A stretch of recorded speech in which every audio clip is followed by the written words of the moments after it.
Pagbasa mula sa sulat ni Apostol Santiago.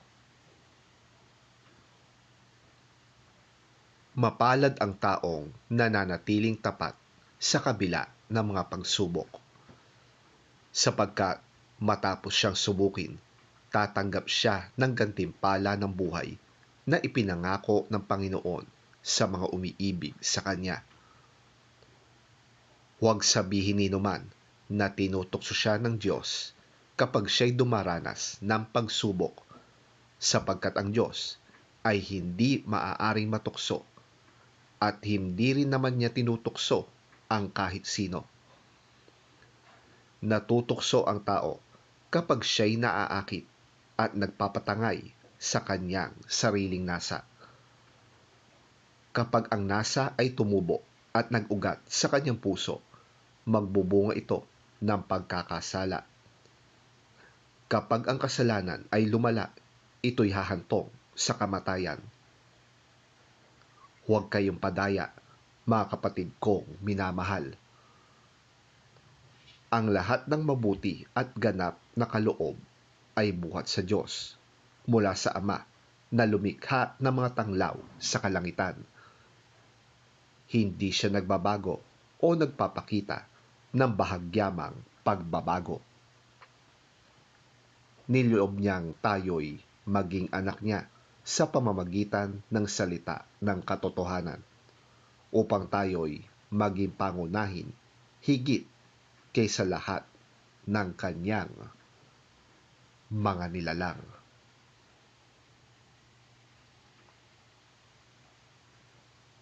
Ang salita ng Diyos. Salamat sa Diyos.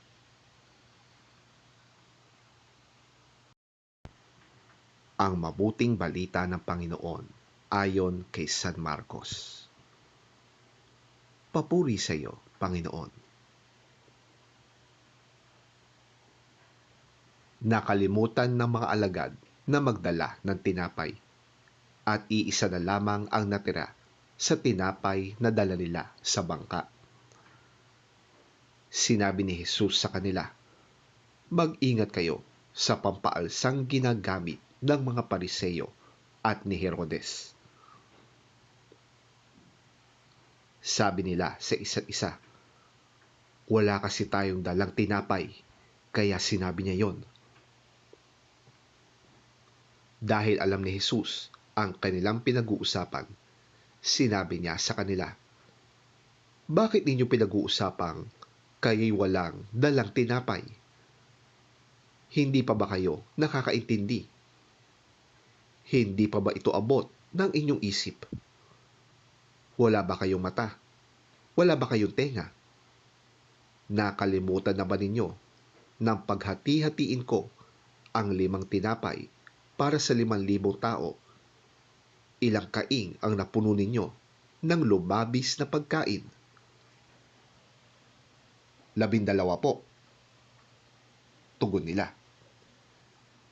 "At nang paghati-hatiin ko ang 7 tinapay para sa 4,000 tao, ilang kaing ang napuno ninyo?" Tanong niya. 7 po, muli nilang sagot. "At hindi pa rin ba ninyo nauunawaan ito?"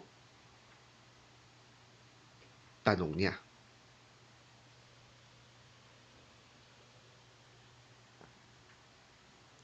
Ang mabuting balita ng ating Panginoon. Pinupuri ka namin, Panginoong Hesukristo.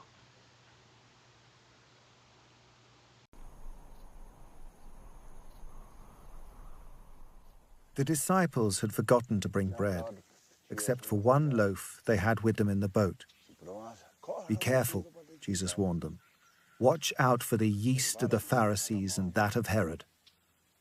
They discussed this with one another and said, "It is because we have no bread." Aware of their discussion, Jesus asked them, "Why are you talking about having no bread? Do you still not see or understand?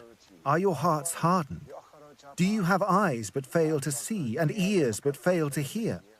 And don't you remember? When I broke the 5 loaves for the 5,000, how many basketfuls of pieces did you pick up? 12, they replied. And when I broke the 7 loaves for the 4,000, how many basketfuls of pieces did you pick up? They answered, 7. He said to them, "Do you still not understand?